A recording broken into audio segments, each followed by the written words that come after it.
ഞാൻ കടന്നു പോണത് പോസ്റ്റ്മോർട്ടം ഡിപ്രഷനിൽ കൂടെയാണെന്ന് തിരിച്ചറിയാനോ മനസ്സിലാക്കാനോ പറ്റാത്ത പ്രായത്തിലാണ് ഞാൻ അമ്മയാവുന്നത്. മെന്റൽ ഹെൽത്തിനെ കുറിച്ചിട്ടോ മൂഡ് സ്വിങ്സിനെ കുറിച്ചിട്ടോ ചർച്ച ചെയ്യപ്പെടാത്ത കാലവും എന്റെ കെയർലെസ്നെസ് കൊണ്ടാണോ കുട്ടിക്ക് ഇങ്ങനെയൊക്കെ സംഭവിച്ചത് എന്ന് ആലോചിച്ചിട്ടുള്ള മോം ഗിൽറ്റിക്ക് പുറമെ എരുത്തിയിൽ എണ്ണ ഒഴിക്കും പോലെ ഫാമിലി ഇഷ്യൂസും. പ്രഗ്നൻസിയിൽ വരുന്ന ഗസ്റ്റേഷണൽ ഡയബറ്റീസ് ആയിരുന്നു പിന്നത്തെ വില്ലൻ. പ്രസവത്തോടു കൂടി മാറേണ്ട ഗസ്റ്റേഷണൽ ഡയബറ്റീസ് എനിക്ക് മാറാൻ മാസങ്ങൾ എടുത്തു. 8ാം മാസത്തിലെ സ്ട്രെസ്ഫുൾ ഡെലിവറിയാണ് ഇതിന് റീസൺ എന്നാണ് ഡോക്ടർ പറഞ്ഞത്. പ്രീമച്വർ ബേബിനായിട്ടുള്ള 1.5 മാസത്തെ ഹോസ്പിറ്റൽ പോരാട്ടത്തിന് ശേഷം ഞങ്ങൾ വീട്ടിലെത്തി. ഫർദർ ഇൻഫെക്ഷൻസ് ഒക്കെ തടയാൻ വേണ്ടിയിട്ട് കുട്ടിയെ ഐസൊലേറ്റ് ചെയ്ത് കെയർ ചെയ്യാനാണ് ഡോക്ടർ നിർദ്ദേശിച്ചത്.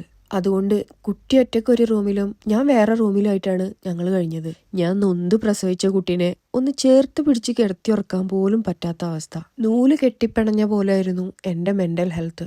മോനാണെങ്കിൽ കരയുന്നത് പോയിട്ട് കണ്ണ് മിഴിച്ചു പോലും നോക്കുന്നുണ്ടായിരുന്നില്ല. കുഞ്ഞിക്കാലിന്റെ അടിയിക്ക് വിരലുകൊണ്ട് ഞേടിയിട്ടായിരുന്നു അന്ന് നഴ്സുമാർ അവനെ എണീപ്പിച്ചിട്ടുണ്ടായിരുന്നത്. ഹൃദയം നുറുങ്ങുന്ന അവസ്ഥയായിരുന്നു എന്റെ. കരഞ്ഞ് കരഞ്ഞ് കണ്ണ് നിറുപോയി ശ്വാസം കിട്ടാതെ ബോധം പോയ കുറെ എപ്പിസോഡ്സ് ഉണ്ടായി എനിക്ക്.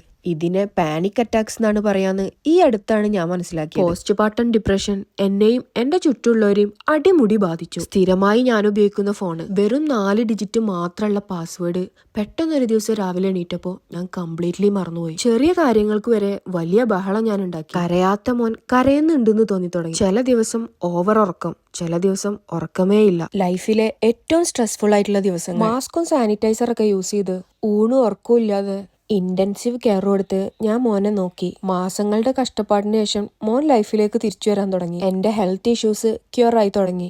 വീട്ടില് സന്തോഷം വരാൻ തുടങ്ങി. പക്ഷെ മോൻക്ക് 7 മാസം കഴിഞ്ഞപ്പോഴാണ് വീണ്ടും ഞങ്ങളെ ലൈഫിനെ തളർത്താൻ ആ സംഭവം വന്നത്.